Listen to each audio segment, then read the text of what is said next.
All right, so we'll do, I think, one more case. Is this in Texas high school? Yep. North Carolina high school. Easy. This is, we'll do one more case and then turn it over to Dr. Albertson for his next lecture. So this is BJ.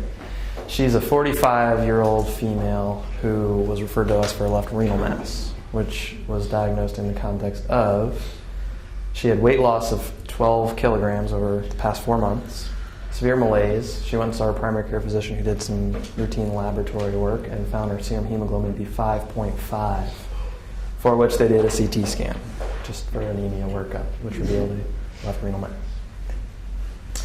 On her view systems, she does report some occasional dull left flank ache, but no significant pain. No hematuria or urinary symptoms. She does have night sweats, hot flashes, for which she thought she was having menopause at 45. She has a past medical history of seasonal allergies, and she's had 2 C-sections and a knee surgery without complication. No significant family history, certainly no history of renal disease or malignancy. She's married, she is a non-drug user. She takes iron, for which she was recently prescribed by her PCP for the anemia. She has no allergies. And she's a good weight, a rare weight for Virginia, I think. Normal vital signs, although tachycardic at baseline. And her abdomen, there were no palpable masses or flank tenderness. So serum creatinine was normal renal function. Hemoglobin, as we said, she has a microcytic anemia in keeping with iron deficiency. No leukocytosis, and her urinalysis was not really that bad, but there was some microhematuria and a little bit of pyuria. Here's her CAT scan. So already looking at the left side, something's abnormal near the upper pole of the kidney. And looking through, some might say it looks like the foot of a big animal. like a bear's paw, I might say. So, well, that big white thing in the middle certainly gives you a hint of the diagnosis. Yeah. You've got thin parenchyma, you've got a hydronephrotic picture, you've got someone who clearly has a chronic disease. Yeah. You got to suspect there's pus back in there, and you got a kidney that looks pretty sick. Is it the whole kidney, I assume? Yeah, the whole kidney, and I mean the parenchyma. You get the suggestion maybe there's some thicker areas here, but certainly it's thin parenchyma, chronic problem, obstructing stone. There it is, very nicely demonstrated. I bet you've got anemia of chronic disease, chronic infection. I'm surprised your white count isn't a little higher, yeah. But it is what it is. Yeah, that's where we're going. And so, we remove the kidney? Well, sure, that was the idea. So this was actually initially attempted at an outside hospital. She was given blood transfusion just to get her sort of up to snuff for surgery, and an attempted nephrectomy was performed through a left flank incision. Unfortunately, intraoperatively, the kidney was found to be densely adherent to the adjacent spleen, the left-sided colon, and also the iliac crest was mentioned to be adherent. A general surgeon was consulted intraoperatively, and between the urologist and the general surgeon, they deemed this unresectable and referred it to us. How far did they get?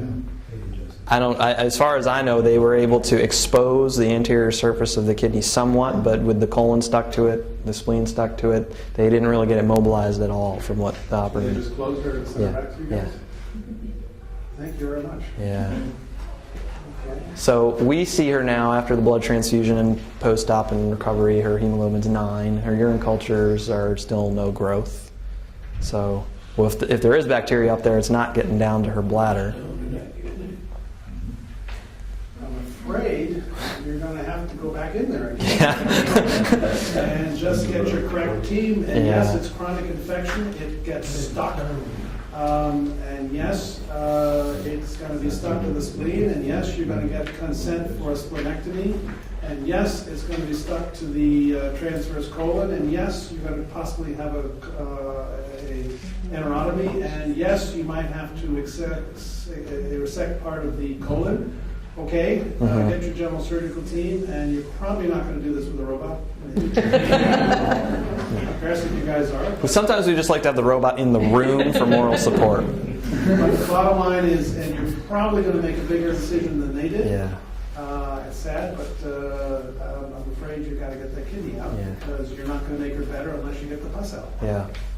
And sticking a tube in it and draining it is not the solution. Embolizer. No, there's still I pus think in it's there. already dead. Yeah. Anyway, that's what I would do. So, no real literature evidence, good evidence to support steroids, but one anecdotal report that I found. 2 weeks course of steroids. What's that supposed to do? We were hoping it would hopefully reduce some of the inflammation, or maybe make clear Patient's that. been there for 25 Yeah. years, 20 years, or whatever. But- I mean, I'm making numbers up, but the point is, it didn't happen overnight. Yeah. My concern over steroids is you're going to compromise your wound healing post-op, and when you make her septic, when you release all those toxins while you're doing surgery, you compromised her immune response. But maybe that didn't happen, I hope. I think we were lucky in her. We did make sure she was nutritionally supplemented, and did. What was her albumin? I think it was 3.6 at this point in time, so nothing. No reason to suspect an No. But just 2 surgeries, anemia.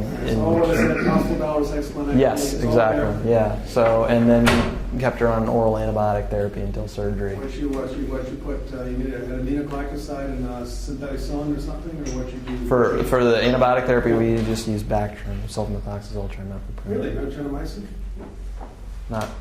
We wanted to send her home on just oral therapy. Oh, no, I meant at time of surgery. Oh, at time of surgery, yeah, I think we did ampicillin, gentamicin. And?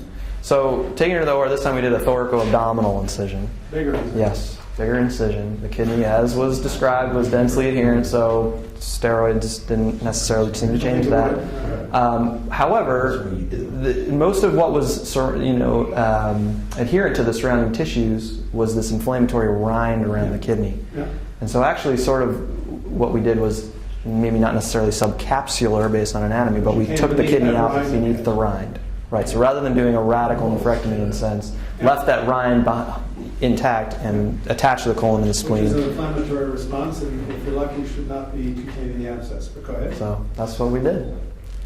And 5 days later, she did well, and she's now subsequently not had any further anemia. And we've only seen her this one time, but we told her she can come back whenever, and she's never called us with problems. So that was about a year ago, I think. I don't see this much any longer, because usually people present with something, but did she never have colic or anything like that? No, she didn't describe any. And no history of stones prior to this. Yeah, but what was the final bacteria? Of Proteus, I'm sorry. Right, so Yeah. the stone was from the Proteus infection, I would argue. And so she did not have, so where did she get that initially? She was never hospitalized? I can speculate, but I don't know, not that important. Like I said, her past medical history is some C-sections, orthopedic surgery, allergies, but nothing in terms of serious medical issue, illness or Proteus is usually hospitalization. associated, as you know, with some of the repeated hospitalization, catheterization could have happened during the C-section, but she probably had the Proteus infection first, formed the stone, and then the stone eventually obstructed. I don't think she had a stone and then developed Proteus. No, I wouldn't suspect. So that's her. All right. Nice case. So we'll turn it over to Dr. Albertson.